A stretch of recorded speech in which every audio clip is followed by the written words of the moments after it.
And so what he did was to make people take his coach.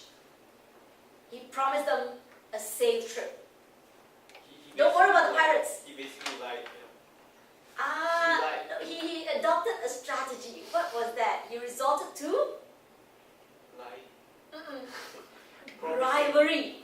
Bribery. He resorted to bribery because he wanted to make the journey safe for his passengers. He promised them a safe trip, so he had to bribe the pirates. So he would leave wine, whiskey, food, all the goodies along the road so that the pirates would just pick them up, and the pirates promised not to disturb his coach. So his passengers would always be safe if they were to take a ride from him. Then later on, piracy was sort of... Became fat. Okay. That's right. Okay, yes. They became fat, right? They fed on his wine, whiskey, and food.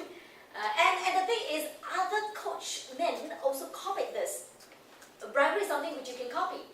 So they saw Salim do this, and it pleased the pirates. The pirates did not disturb him anymore, so they decided to do the same thing as well. So they also started to bribe the pirates. So in the end, the playing field was equal, right? Everybody could promise safe trips to their passengers.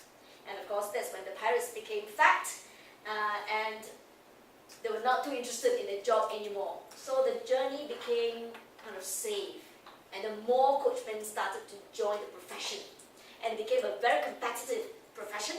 So Salim had to crack his head to think of a new strategy, how to get passengers to take his coach rather than other people's coaches. So he came up with this idea, and that is storytelling. Storytelling saved him, because storytelling is not that easy to copy. It's not that easy to copy. It's tied very much to the storyteller. It's tied very much to the storytelling skill. So other people, we tried to tell stories, but they could not tell the story as well as Salim could. And because of that, they lost out to him in terms of business. He could entertain his passengers with wonderful stories. So that was Salim's gift. And he did a very clever thing. He did not just rely on his own identity stories, on his personal stories, on his signature stories. He decided to make use of OPS, other people's stories. So he would tell the passengers, okay, I tell you the story. Now, what story do you have to share with me? And in that way, he collected a lot more stories. And never ran short of stories.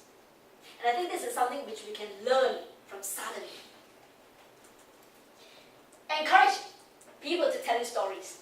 Don't just tell stories, but encourage people to tell you stories.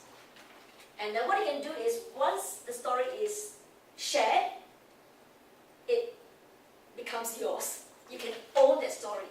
And you don't have to be so truthful as to tell the story as it was told to you. You can spice it up and then pass it on to another person. In this way, you will always have a fresh and inexhaustible supply of stories. Then we can better make use of storytelling as a tool to do different things, to reveal more about ourselves, to connect with others, to build trust, to share knowledge, to teach others, etc., etc. Okay, now we're going to watch this, which is a TED talk. And this is a wonderful talk, because in this talk there are many, many stories. And this guy, guess his age, Benjamin Zander. Just from this picture. 65. 65? 60. 60? Okay, yeah. I think he was in his 70s when he delivered that talk. And you can see the energy even at his age. So what I want you to do is just listen to the entire speech and then listen up for the stories that he includes in his speech. Listen up for his signature story. Listen up for OPS, a number of them. And listen up for other stories that he's made use of to make his speech interesting and clarifying. Okay,